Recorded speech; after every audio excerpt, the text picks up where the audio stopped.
YouTube. I'm show you guys how to time a Briggs & Stratton 5-horse or just any small engine with just a flathead. Anyways, so you got a few key components here that this is where we're going to be working with anyhow. So you have a, this is a crankshaft, the gear on the crankshaft is with the gear that drives the camshaft here.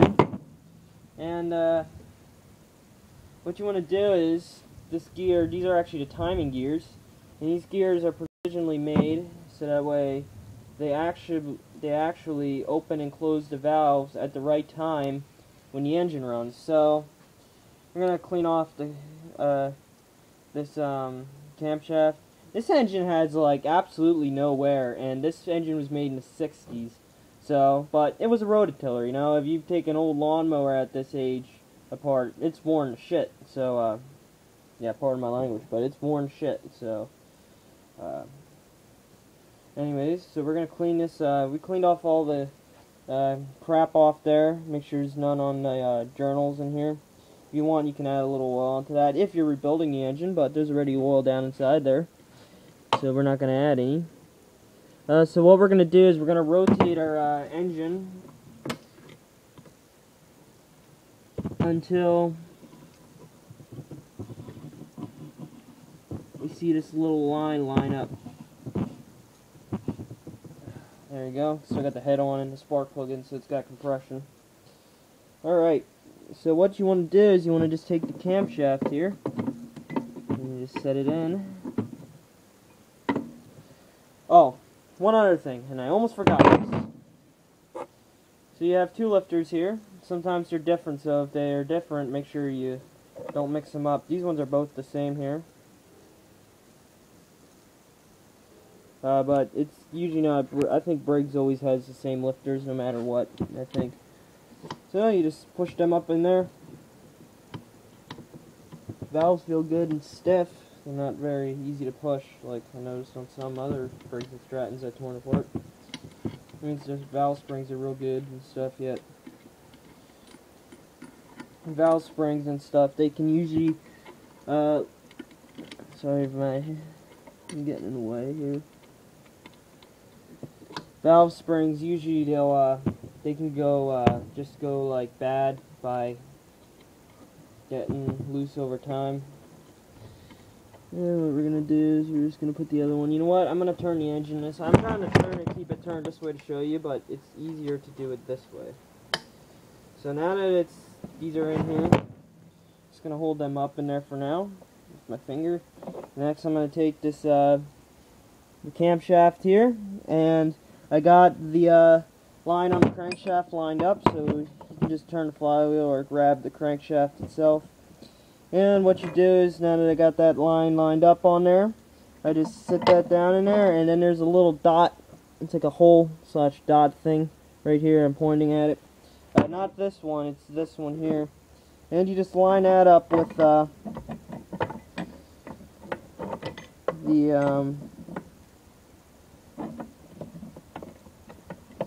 line or dot that's on the crankshaft.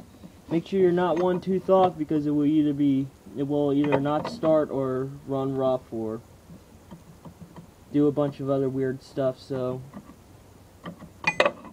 you know, I actually had a story where I know some of the newer cams are actually, I'm gonna tap on that, but I didn't beat on it. So I have actually a story about some of the newer engines that had a plastic camshaft that actually twisted on this shaft here. This shaft twisted because this is plastic and this was metal, just like the old ones.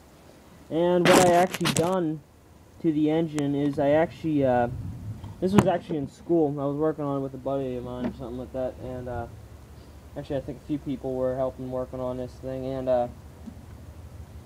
it actually twisted the camshaft, and what we actually had to do was we found another one like this and replace it. And it's kind of rare that happen, but I just noticed that with the new one. So make sure your camshaft's not twisted. But usually an easy way to tell is usually when you have this set in, the lobe, the back lobe, which is actually the one you can see, should face almost directly down, maybe just a slight way this way. Kind of, it should face kind of just like that way, and the other one should kind of point out a little more. And that's how you know that if they're not pointing like that, well, that's usually shows that you have a twisted cam. But these metal ones, they don't twist, they never will. I mean, I don't know if they can or cannot, but they won't. But if you have a plastic one, check for that. And you can get your hands on these ones. These metal ones actually fit right in. We replaced it with a metal one from an older engine, so they work. Alright, and then what you do is you line up the governor with the case there. There's a little notch in the cover. And what you do is you actually line that up inside there, and so that way the governor rides on the cam gear. That's not timed or anything, so you don't need to worry about that. Just want to make sure that this little, it's like kind of like a little push thing on here. You want to make sure that that's actually on the governor itself. So, and then I know on this one, it had a little bit of a one of those wavy washers that go on here. And just make sure you get everything all put back together correctly before you reassemble. And, you know, that's how it's done. So,